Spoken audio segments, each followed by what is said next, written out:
오늘 성경 봉독을 이종환 집사님이 해주겠습니다. 예수께서 제자들을 부르다 이르시되 이방인의 집권자들이 그들의 임으로 주관하고 그 교관들이 그들에게 권세를 부리는 줄을 너희가 알거니와 너희 중에는 그렇지 아니하니 너희 중에 누구든지 크고자 하는 자는 너희를 섬기는 자가 되고 너희 중에 누구든지 의뢰인이 되고자 하는 자는 너희의 종이 되리라 하라. 인자가 온 것은 섬김을 받으려 함이 아니라 도리어 섬기려 하고 자기 목숨을 많은 사람의 대속물로 주려 함이라. 아멘. 영어권인 우리 이종환 집사님이 아주 한국말로 잘 읽어주어서 감사합니다. 다음 주는 대예배 때만이라도 우리 대표 기도를 우리 장로님이 돌아가면서 하는 게 좋을 것 같아요. 간단하게 그렇게 하도록 하겠습니다. 자, 하여튼 이 팬데믹 상황 속에서 1년 동안, 그러니까 작년 제가 찾아보니까 3월 15일 셋째 주일부터 온라인으로 방송 예배를 시작했더라고요. 그러니까 거의 1년 동안, 오늘이 3월 7일 첫째 주일이니까 가정에서 영상으로 예배를 드려왔습니다. 그러니까 편하게 예배를 드리기도 한 거죠. 침대에서 누워서 예배를 드리는지, 뭐 화장실에 앉아 쭈그리고 예배를 드리는지 알 수가 없지만 하여튼지 1년 동안 잘 버티셨어요. 그래도 오늘 많은 성도들이 나와 주어서 감사합니다. 그러니까 우리 교회가 20% 범위 내에서 모일 수 있으니까 여러분이 알아서 좀 표시해 놓은 자리가 지금 앉아서 예배 드릴 수 있는 자리니까 다들 나오실 수 있는 분 나오셔서 예배를 드리기를 바라는데, 혹시라도 온라인 예배에 젖어가지고 나태해져서 교회 가는 게 귀찮아가지고 또 가스비 아까워서 시간 아까워서 이렇게 또 교회 나오지 않는 성도가 있을까 염려스럽습니다. 하여튼 5월 달까지는 우리 성인들, 미국에 있는 모든 성인들은 백신을 다 좀 맞을 수 있도록 백신의 그 용량을 막 지금 생산하고 있다고 그러니까 아마 한 7, 8월쯤 되면 거의 이제 이 팬데믹 상황이 종식이 되지 않을까 생각이 됩니다. 4월 첫째 주부터는 이제 우리 아이들도 학교에 가서 직접 수업을 받을 수 있다고 그러니까 머지않아 우리 모두가 다 같이 앉아서 예배드릴 날이 오리라고 생각을 하면서 여러분이 그렇게 기도해 주시기 바랍니다. 그러니 인터넷도 없던 초대교회 시절에서 극심히 이 기독교 핍박이 있었던 상황에서 살았던 사람들 우리 생각이 돼요. 그리고 저 북한 북녘 땅에서 무자비한 핍박 속에서도 여전히 신앙을 홀로 지켜오는 그런 성도들이 지학교에 있답니다. 그러니까 그들은 온라인으로 예배를 드린다든지 할 수가 없잖아요. 그들을 생각하면 그래도 우리는 참 감사했습니다. 그렇죠? 집에서 이렇게 영상으로 예배를 드릴 수 있다니까 아주 참 어떤 의미에서 가정이 회복되는 기회가 되지 않았나. 그렇죠? 남자들이 주로 뭐 낚시터로 뭐 산으로 골프장으로 갔던 사람들이 이제 못 나가니까 집에서 꼼짝없이 가족 식구들하고 있어야 되니까 하여튼지 견뎌낸 사람들은 가정이 회복된 것 같아요. 그러면서 어떻게 좋은 면도 있어요. 또 어떤 사람은 아이고 평생 왼수가 같이 옆에 항상 있으니까 이렇게 불편스럽게 생각하는 사람도 있더라고요. 자, 하여튼 오늘 감사합니다. 오늘은 사순절 둘째 주일입니다. 부활절로부터 주일을 제외하고 40일을 거슬러 올라가면 2월 17일 날이 나오는데 그날이 바로 죄의 수요일이라, 이마에 죄를 바르고 회개한다는 의미에서 죄의 수요일이라 그렇게 얘기를 했습니다. 40일은 예수님께서 공생의 기간 40일 동안 공생의 기간을 준비하기 위해서 광야에서 사탄의 유혹을 이겨내면서 기도하던 기간이었어요. 그래서 경건한 성도들은 사순절 기간 동안만이라도 하나님과의 관계를 깊이 집중해서 생각하면서 묵상하는 그런 기간이에요. 자신이 크리스찬으로서 고쳐야 될 점이 무엇인가 이렇게 돌아오면서 자기 자신을 반성하고 절제하는 기간이기도 합니다. 끊어야 될 것, 버려야 될 것들을 대개 이 기간 동안 자기 자신을 결단하고 하는 그런 기간이에요. 또 주변에 구원받아야 될 성도들을 다뤄오면서 이 복음을 전해 주어서 특별하게 내가 꼭 이 40일 사순절 기간 동안에는 내가 복음을 전해야 되겠다. 또 아무 사람에게는 인터넷을 통해서 어떤 방법을 통해서든지 복음을 전해야 되겠다. 이런 결심을 하는 기간도 되기도 합니다. 그래서 이 올해는 4월 4일 날이 부활절인데 이 부활절을 맞이하기 위해서 자신의 신앙을 재정비하는 그런 시간이라고 생각을 합니다. 자, 하여튼 오늘 본문에서 예수님은 십자가를 앞에 두시고 예루살렘으로 올라가고 계시는 중에 있었던 그런 스토리입니다. 그러면서 28절에 인자가 온 곳은 섬김을 받으려 함이 아니라 도리어 섬기려 하고 자기 목숨을 많은 사람의 대속물로 주려 함이니라. 인류 구원이라고 하는 큰 과제를 앞에 두시고 주님의 마음은 비장한 각오를 하고 계시는 것입니다. 그래서 제자들을 따로 불러서 심중에 있는 말씀을 또한 하시기도 하십니다. 제자들과 함께 있던 그런 시간이 많지 않은 시간이기 때문에 아주 이제 촉박해요. 그래서 예수님께서 제자들을 따로 불러서 말씀하신 내용이 오늘 본문의 내용이에요.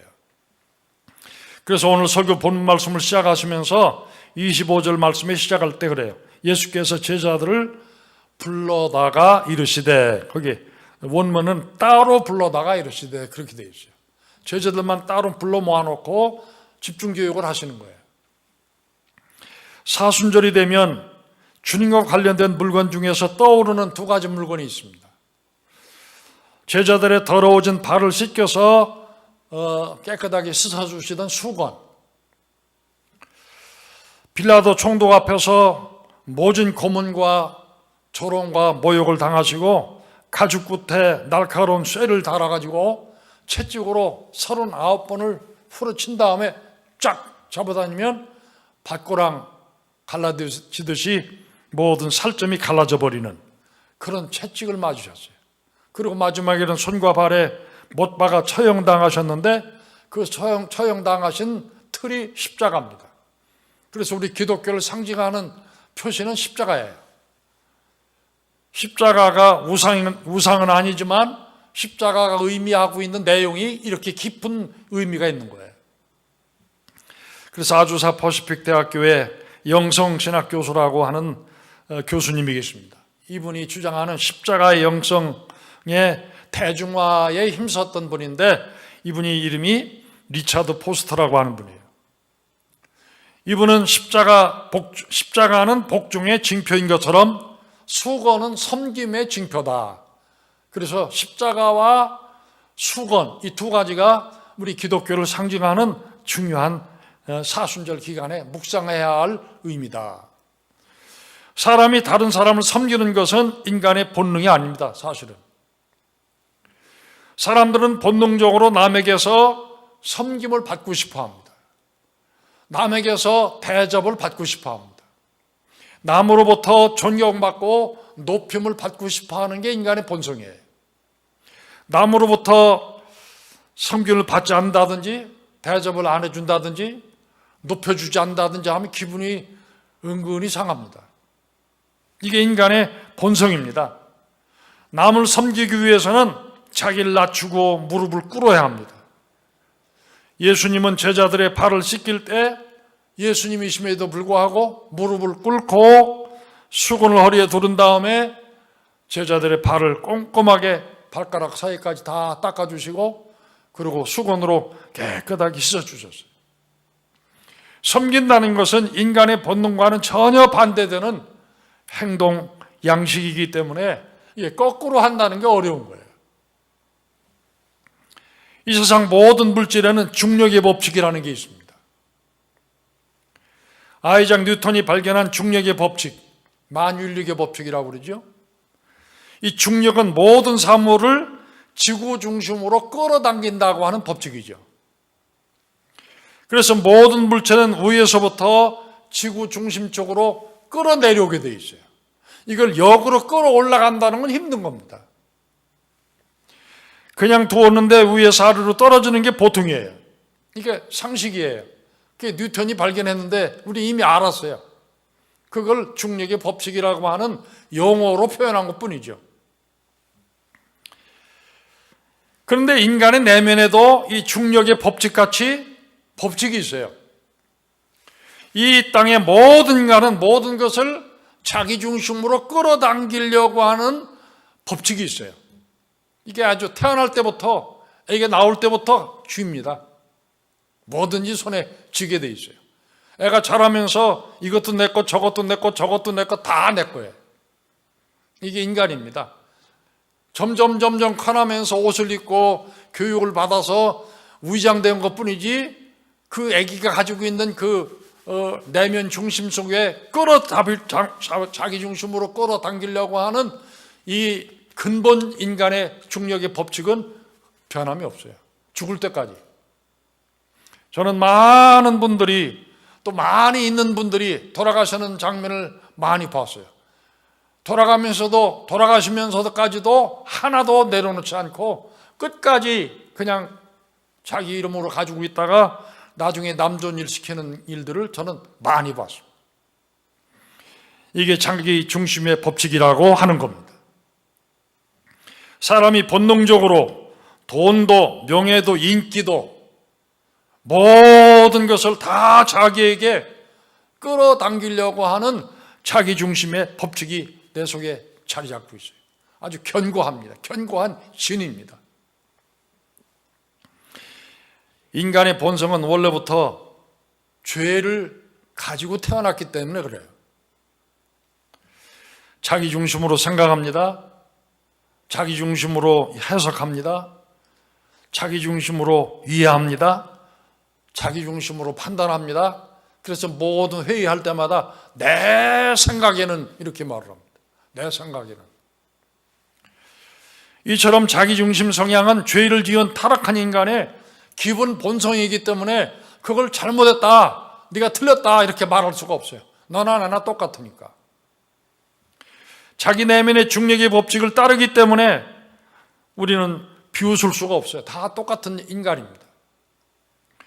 자기 중심의 법칙은 곧 남을 배려하지 않는, 남을 이해하지 않는, 남을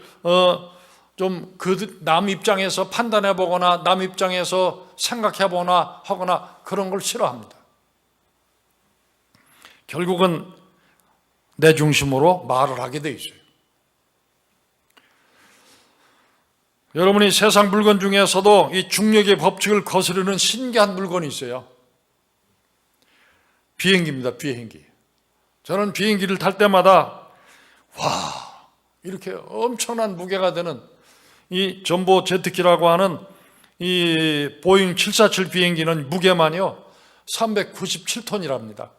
397톤. 거기 사람이 524명이 탈 수 있대요. 사람마다 가방 한두 개씩 가지고 타잖아요. 거기에 13시간, 14시간 날아가야 될 정도로 연료를 채워야 돼요. 그러니까 연료며 짐이며 화물이며 사람이며 비행기 자체 무게며 어마어마한 무게입니다. 그런 어마어마한 무게를 가진 그 비행기가 이륙을 해서 공중을 날아서 착륙을 쫙 가볍게 하는 거 보면 너무너무 신기하잖아요. 감탄할 수밖에 없어요. 놀릴 수밖에 없어요. 하늘을 나르는데도 아주 신기하게 하나도 땅에 떨어지지 않고 그냥 날아가잖아요. 이건 바로 중력의 법칙에 의하면 이 어마어마한 새덩이는 당연히 땅에 떨어져야 돼요. 땅에 떨어져 사고가 크게 나야 돼요. 근데 사고 하나 안 나고 끝까지 목적지까지 날아서 가볍게 사뿐하게 내려앉습니다. 가볍게 내려앉는 걸 보면 아주 신기해요. 만유인력의 법칙, 바로 이 중력의 법칙을 거슬러서 하늘을 나른다고 하는 걸 생각하면 얼마나 놀랍고 얼마나 또 감사하고, 사람이 만든 물건 중에 비행기만큼 신기한 게 없다는 그런 생각을 해요.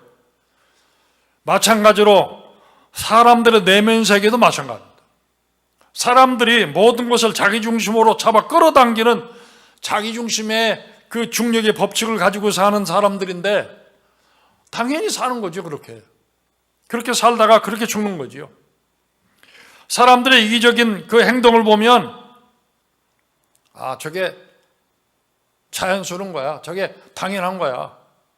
아이들도 노는 거 보면 저 애가 가지고 놀던 거를 어느 조금 있다 보면 얘가 가지고 있잖아요. 그러니까 제 것도 내 것, 네 것도 내 것, 다 내 거잖아요.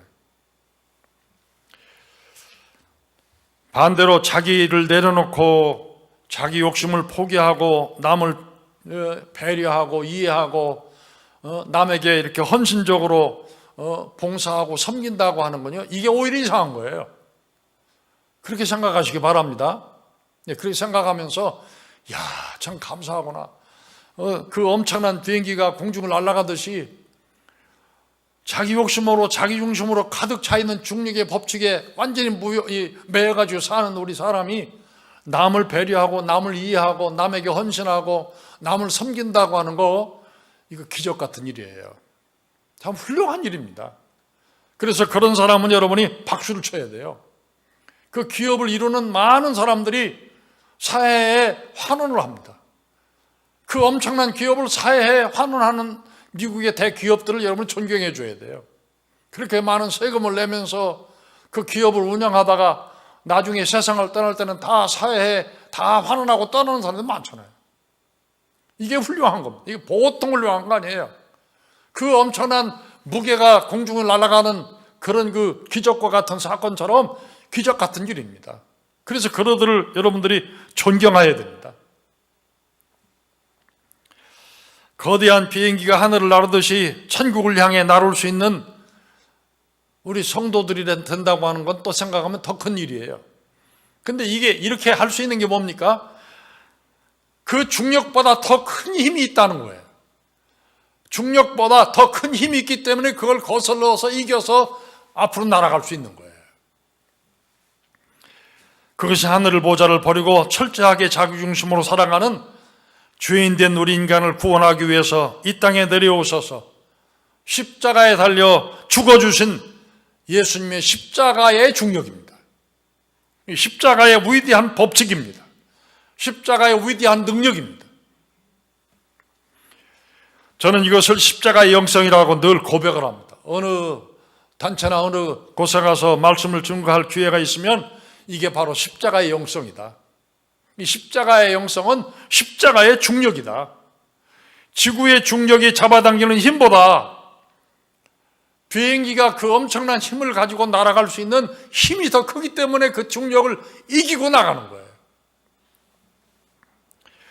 죄를 짓고 태어난 모든 인간들의 철저한 자기중심적인 본능보다 더 큰 힘인 십자가의 능력이 우리에게 임할 때 남을 섬기거나 남을 봉사하거나 남을 이해하거나 남을 용서하거나 남을 사랑하거나 할 수가 있는 거예요. 십자가의 능력이, 십자가의 법칙이 나에게 임하여 있을 때. 오늘 본문에서 주님께서는 섬기는 자가 큰 자다 그래요. 섬기는 자가 큰 자다. 내가 온 것은 섬김을 받으러 온 것이 아니라 섬기러 왔다고 말씀합니다. 28절 다시 같이 읽어봅니다. 인자가 온 것은 섬김을 받으려 함이 아니라 도리어 섬기려 하고 자기 목숨을 많은 사람의 대속물로 주려 함이니라. 섬김의 최고점, 섬김의 극치가 십자가입니다. 목숨까지 희생해 주는 섬김이 바로 십자가입니다. 모든 것이 자기중심적인 인간이 이 본성을 뛰어넘어서 남의 입장을 이해하고 용서하고 사랑하고 덮어주고 이 섬긴다고 하는 것은 주님의 절대적인 도움이 필요합니다. 그래서 우리가 기도하는 거예요. 내 중심의 그 본성, 내 이 중심의 이 마음의 본성, 이 중력을 이기고 남을 이해하고 남을 용서하고 남을 베풀고 남을 향하여서 사랑할 수 있는 힘을 달라고 하기 위해서 기도가 필요한 거예요. 반드시 기도를 해야만 자기 중심의 그 중력을 벗어날 수 있어요. 그래서 기도하라고 말씀하는 거예요. 깨어서 기도하라고 말씀하는 거예요. 그래서 예수님도 십자가의 죽음을 앞에 두시고 만일 할만하시거든 이 잔을 내게서 지나가게 해 주세요. 예수님 얼마나 살고 싶었으면. 예수님도 인간을 입고 오셨잖아요. 살고 싶으셨어요. 이게 인간 중심의 중력입니다. 살고 싶으셨어요. 그럼에도 불구하고 나의 원대로 마옵시고 아버지 원대로 하옵소서. 내 뜻대로 마옵시고 아버지 뜻대로 하게 해달라고 겟세마네 동산에서 무릎 꿇고 밤새워 땀방울이 핏방울이 되도록 부르짖으면서 몸부림치면서 기도하셨어요. 인간은 그만큼 내 중심의 법칙을 거스리는 것, 내 중심을 벗어나서 하나님의 중심, 하나님의 역사하심, 하나님의 뜻을 이루는 이 일이 그만큼 어려운 거예요. 하나님의 그 거창한 뜻을 이룬다고 하는 것은 엄청난 일입니다. 그래서 기도하지 아니하면 이 일을 할 수가 없어요. 일반 범인, 평범한 사람으로서는 할 수가 없는 거예요. 내 중심의 법칙을 이겨낼 수 있는 절대적인 강력한 힘이 있어야 되는데 그 힘을 얻기 위해서 기도하는 거예요. 기도를 위한 기도가 아니고 기도를 하는 이유가 내 이 마음의 이 중심의 이 법칙을 벗어나서 하나님의 중심축으로 옮겨가기 위해서 부르짖어 기도하는 거예요. 예수님은 하나님의 아들이심에도 불구하고 기도하셨습니다. 예수님이 하나님의 아들이신데 기도할 거 없잖아요. 그런데도 기도하셨어요. 섬김의 무릎을 꿇을 수 있는 힘은 기도의 무릎을 꿇을 수 있을 때만 가능합니다. 그래서 기도를 위한 기도가 아니라 자기 중심의 본성을 거스리고 다른 사람을 섬기는 삶을 살 수 있는 힘을 하나님으로부터 부임받기 위해서 그래서 기도하는 줄로 믿습니다. 오늘 본문에서 예수님께서 이 말씀을 하시기 전에 한 사건이 있었어요. 지금 바쁩니다. 조급합니다. 지금 예수님은 목적이 딴 데 있잖아요. 예수님 12제자 중에 야고보와 요한이라는 형제 제자가 있었어요. 그 아버지 이름은 세베데이고 어머니는 살로메입니다. 아마 엄마 살로메는 굉장히 치맛바람이 강한 여자 같아요.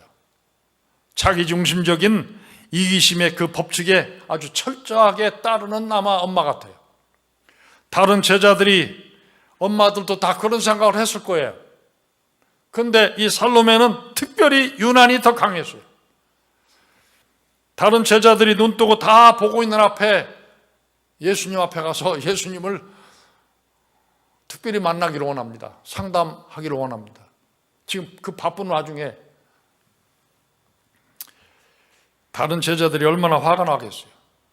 다른 제자들의 어머니 아버지는 얼마나 더 마음이 조급하겠어요. 살로메는 오로지 내 자식인 야고보와 요한 두 아들 출세할 길만 생각했던 여자. 이게 철저한 자기중심이에요. 이걸 할 수 없어요. 조금 더 강하다 하는 것뿐이죠. 욕할 필요가 없어요. 다른 제자들이 두 눈을 뜨고 쳐다보고 있는 상황임에도 불구하고 예수님이 예루살렘으로 도착하시면 분명히 왕위에 오르실 텐데 그때 우리 두 아들 야고보 요한을 한 아들은 오른쪽에 한 아들은 왼쪽에 한마디로 말하면 외무부 장관, 내무부 장관 자리에 좀 앉게 해 주십시오 하고 청탁을 하는 거예요. 청탁. 돈만 안 준다 뿐이지 큰 청탁을 하는 겁니다.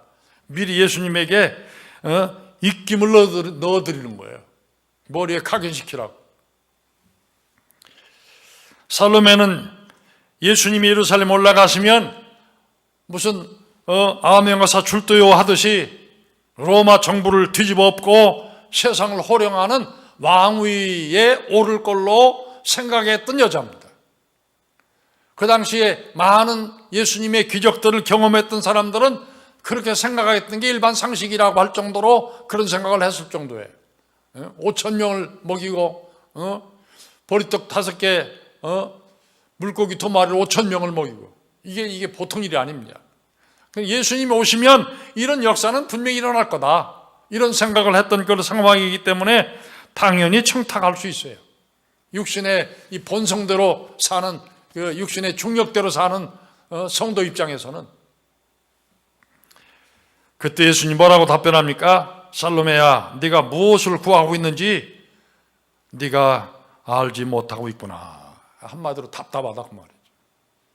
우리가 생각해도 답답하잖아요. 말도 안 되는 거잖아요. 말도 안 되는 건데 말이 되게 하는 거예요. 내가 마시려는 잔을 네가 마실 수 있느냐? 하고 반문합니다. 그랬더니 내용도 자세히 생각해 보지도 않고 내가 마실 수 있습니다. 마시기는 무슨 어떻게 마실 수 있습니다. 자기 중심의 법칙대로 살고 있는 인간 본연의 어머니 살로메의 소원과는 상관없이 큰아들 야고보는 나중에 12제자 중에 제일 먼저 죽습니다. 순교당합니다. 사도행전 12장 1, 2절에 보면 그때 헤로드 왕이 손을 들어 교회 중에서 몇 사람을 헤아려 하여 요한의 형제 야고보를 칼로 죽이니 그랬어요.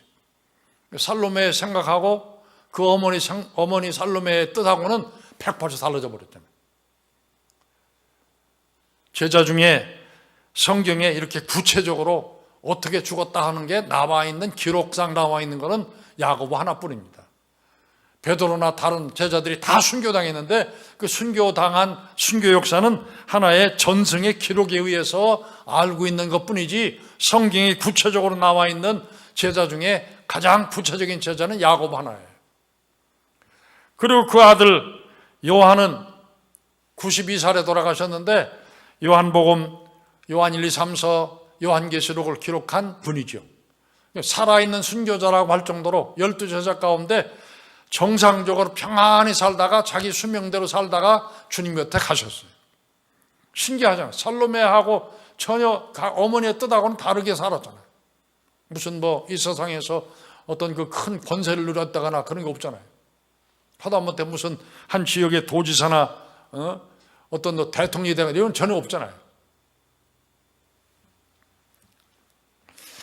하여간에 예수님은 지금 비장한 각오로 십자가를 지러 예루살렘으로 가시는 중입니다. 야고보와 요한의 어머니는 세상의 명예로운 권세 자리를 얻고자 용기를 넘어서 체면불구하고 예수님에게 청탁한 거예요. 우리는 이걸 굉장히 참 별 여자가 다 있구나 이렇게 할 수 있지만 우리 다 가지고 있는 내면에 있는 욕심이에요. 다른 제자 부모들도 다 그런 생각을 했어요. 아마도 부활하신 예수님을 보고 오순절 때 성령을 받고 나서 깨달은 후에 이 살로메는 아마 자기 자신의 지난날에 부끄러웠던 행동을 아마 회개하면서 많이 창피하게 생각하면서 아마 주의 귀한 선지자의 사명을 감당하다가 하지 않았나 이런 생각을 해봐요. 자기 중심의 법칙대로 명예도 권세도 창피함도 모르고 얼굴에 철판을 깔고 자기 앞으로 끌어당기는 이기적인 그런 삶을 사는 사람들이 이 세상에는 얼마나 많은지 모릅니다. 이 정치계에는 더 그렇습니다. 당마다 옮겨다니면서 국회의원 되기 위해서 하는 그런 행동들을 나는 국회의원들을 많이 봤거든요. 사진 한번 찍으려고 그러면 저기다가도 막 뛰어와가지고 제일 앞자리 얼굴 사진 비치기 위해서 막 이렇게 하는 거 보면 얼마나 부끄러운지, 얼마나 얼굴에 철판을 깔았는지. 그게 인간의 본성입니다. 인간이 가지고 있는 이기심의 그 중력의 법칙이 너무나도 강력하기 때문에 당할 사람이 없어요. 그런데 문제는 이 인간의 본성인 이기심의 법칙, 이 중력의 내면의 이 중력의 법칙만 작용해서 사는 사람들이 이렇게 어느 공동체 안에 구성원이 되면 그 공동체는 분열이 됩니다. 갈라집니다. 부부는 이혼합니다. 가정은 해체됩니다. 교회는 시끄럽습니다. 자기 이심이 이기심이 가득 차 있는 그런 상황이기 때문에. 그래서 이것을 보고 예수님께서 제자들을 따로 불러 단돌이 하시는 내용이 오늘 본문의 내용입니다. 예수께서 제자들을 따로 불러다가 이르시되, 이러는 거예요. 주님은 인간의 본능적인 법칙, 자기 중심의 법칙으로 살지 말고 그 반대로 해라 하는 게 제자들에게 주시는 명령이고 말씀이에요. 높은 자리에 앉아 섬김받으려 하지 말고 내려와서 무릎을 꿇고 섬기는 자가 되라고 제자들에게 부탁하시면서 나는 많은 사람을 위해서 내 목숨도 배송물로 주려고 왔노라. 오늘 28절 다시 읽습니다. 인자가 온 것은 섬김을 받으려 함이 아니라 도리어 섬기려 하고 자기 목숨을 많은 사람의 대속물로 주려 함이니라. 주님은 당신이 이 세상에 오신 목적을 분명히 아셨습니다. 하루도 그 목적을 잃어버리지 않았습니다. 사명의 삶을 사는 사람은 내가 왜 왔는지, 내가 왜 살아야 되는지, 내가 왜 가야 되는지 이걸 정확하게 알면서 사는 사람들입니다. 나는 섬기기 위해서 태어났다. 나는 섬기기 위해서 세상에 왔다. 섬김의 최고의 극치가 바로 십자가 사건이죠. 자기 목숨까지 주는 섬김이 십자가입니다. 그래서 주님이 십자가와 섬김은 따로 떼어서 생각할 수 없다고 말씀합니다. 십자가와 수고는 사순절 기간에 우리가 함께 생각해야 되는 중요한 상징물이에요. 십자가는 죽기까지 하나님 앞에 순종하시는 말씀이고요. 수고는 자기를 부인하고 무릎을 꿇고 다른 사람들을 섬기는 섬김의 삶을 예수님께서 보여주신 거예요. 하나님 앞에는 십자가, 사람들 앞에는 수건, 그래서 십자가입니다. 이게 정상적인 크리스찬들은 하나님 앞에도 순종하면서 바르게 살고 세상 주변, 내 가정, 내 아내, 내 남편, 내 성도들, 내 주변에 있는 사람들을 섬기면서 사는 신앙생활이 섬김의 삶이에요. 신앙생활을 한다는 게 결국은 섬기는 거예요. 내 섬김을 보고 감동을 받아서 그 사람도 예수님 앞에 나오고 은혜 받고 변화되어서 자기 중심적으로 살던 걸 포기하고 또 남을 섬기는 삶을 살기로 결단하는 거예요. 주님께서 죽기까지 복종하신 이유가 바로 끝까지 섬기기 위해서였습니다. 주님께서 마지막까지 가까울수록 제자들에게, 마지막에 가까울수록 그 제자들에게 부탁하신 말씀이 자기 십자가를 지고 나를 따르라. 그리고 자기를 부인하고 낮아서서 섬기는 자가 되라. 그래서 첫째로 섬김의 법칙이 자기중심의 법칙을 거슬러 이겨야 됩니다. 자기중심의 법칙이 작용만 하면 이기심으로 가득 채워지게 될 수밖에 없어요. 모든 게 내 중심으로 내 것이 되는 거예요. 죽을 때까지 못 놓습니다. 자기중심의 법칙대로만 살면 여러분의 가정이나 공동체는 채워지지 않는 이기심으로 서로 화를 내고 미워하고 증오하고 결국은 미워합니다. 결국은 분열됩니다. 서로 미워하다가 그리고 나누어지게 되어 있습니다. 야고보와 요한의 어머니가 자기중심의 법칙대로 말을 했을 때 다른 제자들이 마음이 너무 섭섭하고 마음이 상해가지고 화가 났다 그랬어요. 그러나 섬김의 법칙, 십자가의 원리대로 살면 가정도 우리 공동체도 평화로워지는 줄로 믿습니다. 은혜스러워지는 집이 되는 줄로 믿습니다. 하나님 은혜가 가득해 우리 가정에 가득 차게 되어져 있습니다. 우리도 예수님처럼 고백합시다. 나는 섬기기 위해서 태어난 사람입니다. 한번 따라서요. 나는 섬기기 위해서 태어난 사람입니다. 할렐루야. 머릿속으로 여러분이 항상 생각하시오. 나는 섬기기 위해서 태어났다. 오늘도 내가 남을 섬기기 위해서 하루를 살리라. 자기중심의 그 중력의 법칙을 뛰어넘어서 남을 섬긴다는 건 남을 이해하고 남을 용서하고 남을 사랑하고 남의 편에 서서 생각을 해보고 이거거든요. 이게 말은 쉬운 거지만 어느 정도 지나고 나면 결국은 또 내 중심으로 돌아온 거예요. 이게 이 중력이 너무 강해가지고.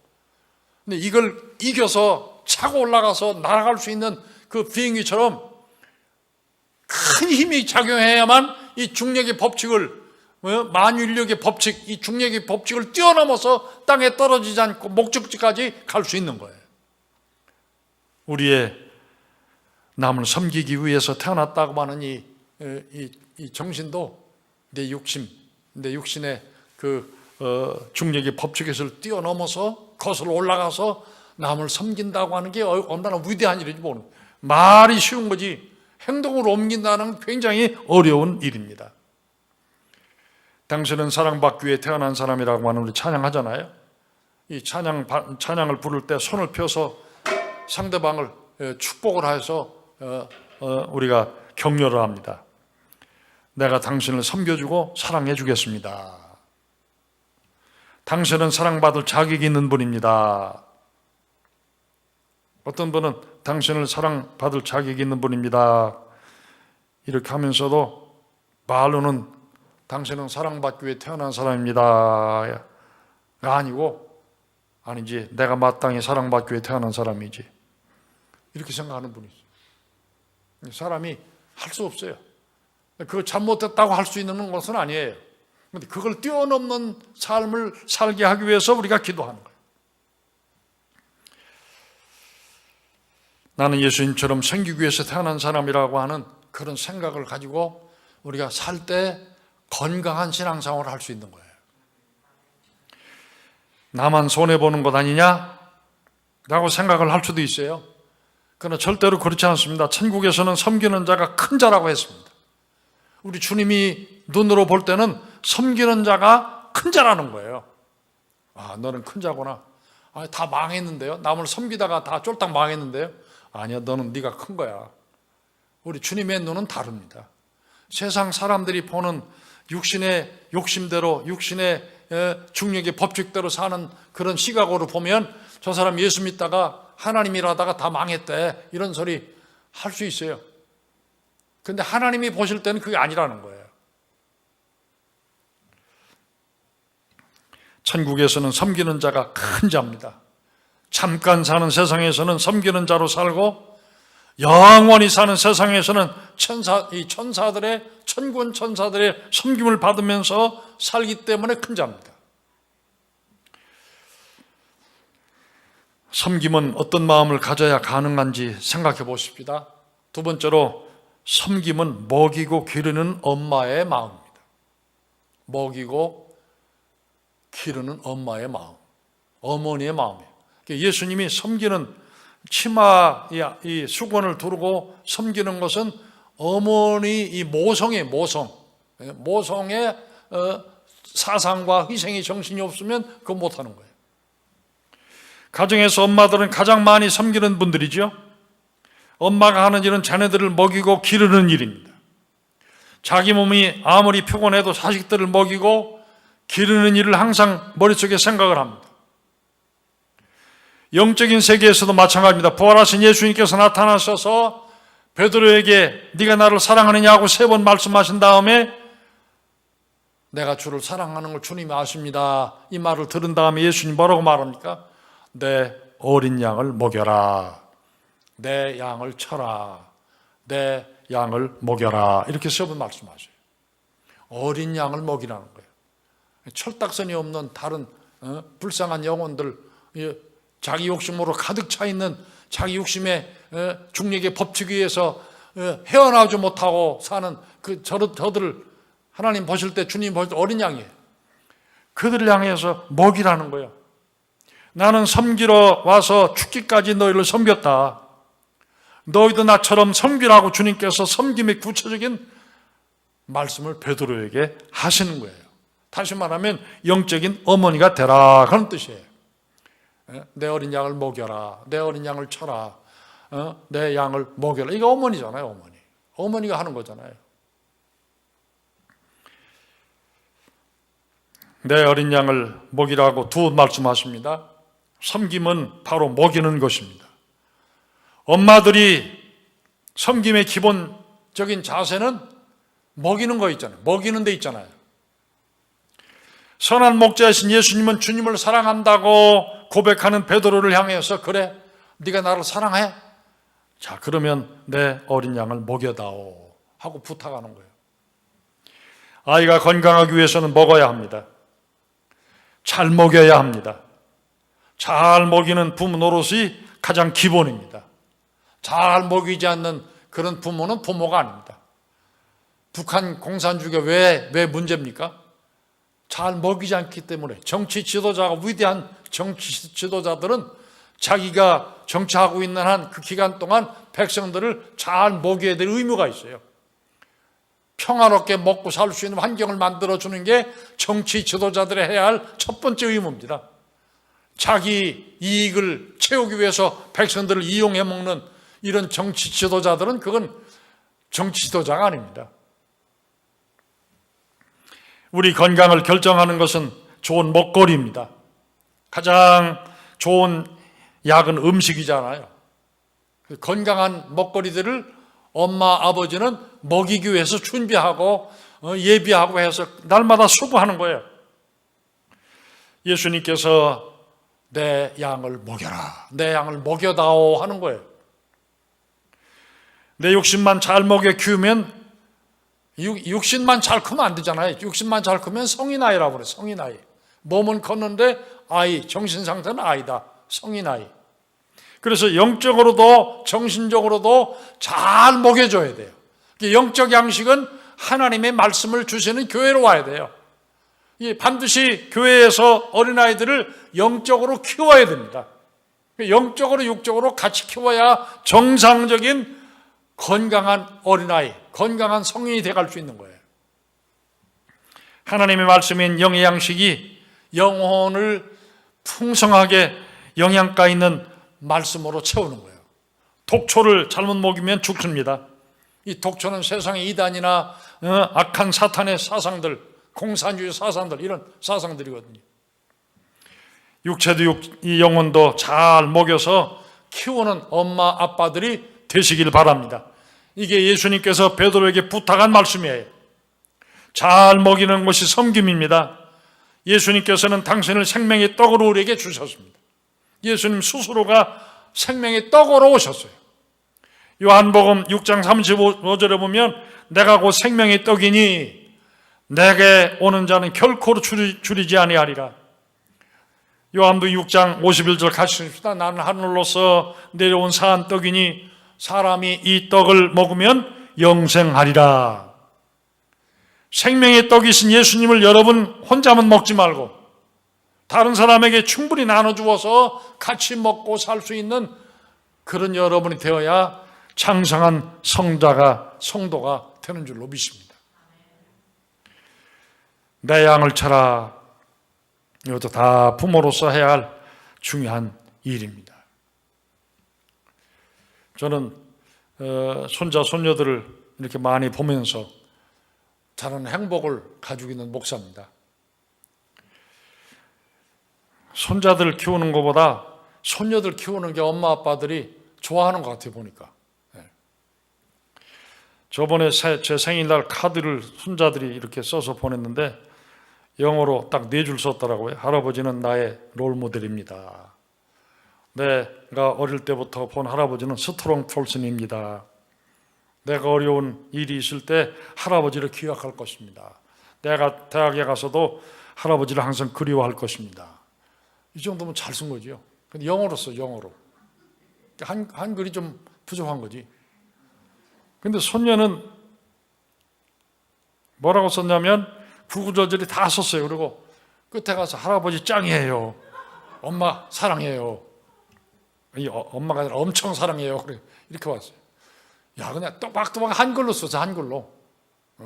지희 오빠는 영어로 썼는데 얘는 전부 한글로 썼어요. 그래서 우리 교회에서 세운 명문을 안 받은 한국학교 출신이 대단하다고 말해요.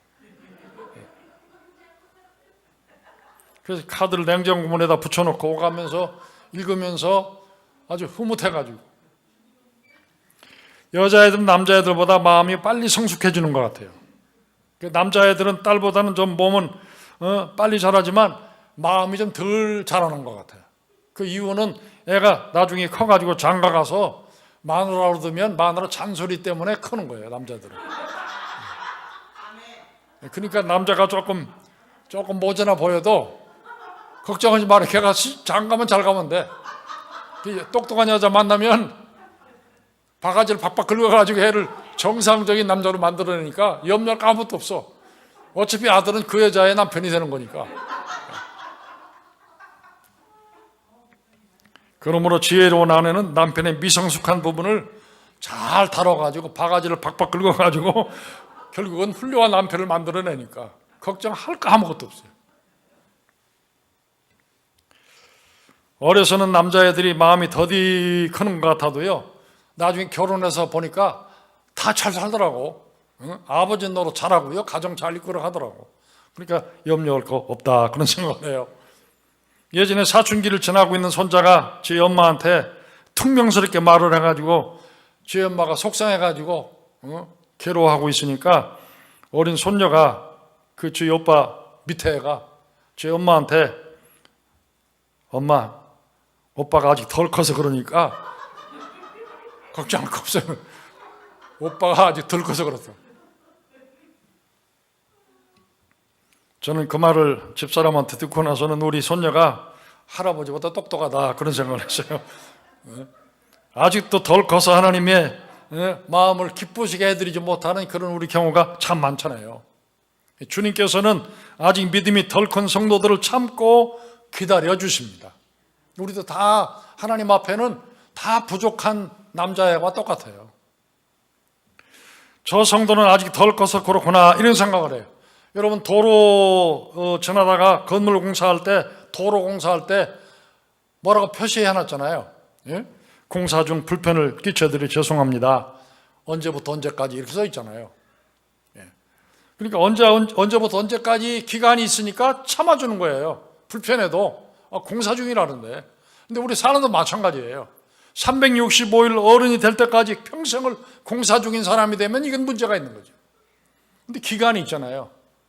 그러니까 유예 기간 동안 여러분 남편도 아내도 자식들도 뭐 공사 중이라는데 어때요? 공사 중이라는데 길지 않기를 바랄 뿐이죠.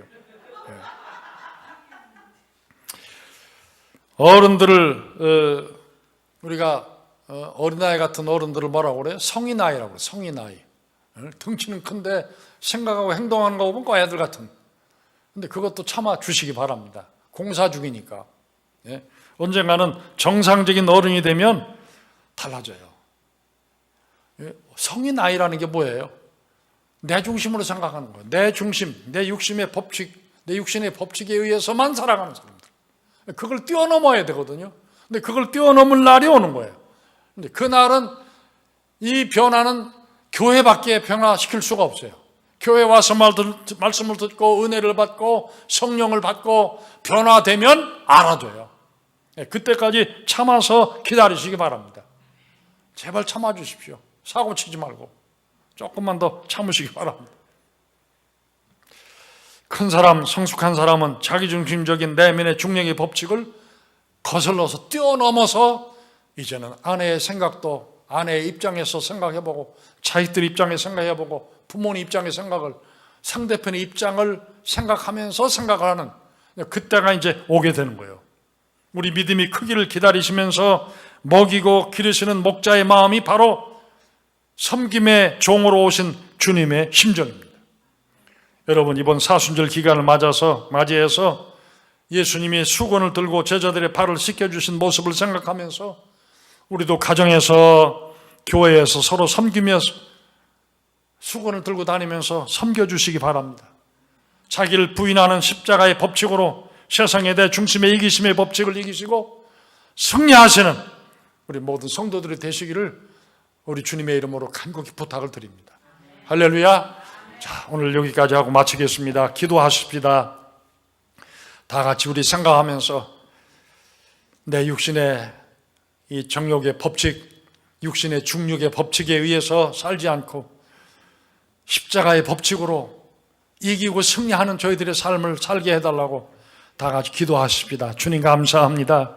하나님, 이 땅에서 살면서 세상의 모든 것이 내 중심에 이기심의 법칙으로 살아가는 저희들이 이제는 보다 더 성숙하게 해주시어서 남을 이해하고 남을 용서하고 남을 사랑하고 남의 입장에서 생각해보고 그래서 남을 섬기는 수건을 들고 예수님이 제자들의 발을 씻겼던 그런 정신으로 남을 섬기면서 사는 저희들이 되도록 인도하여 주시기를 원합니다.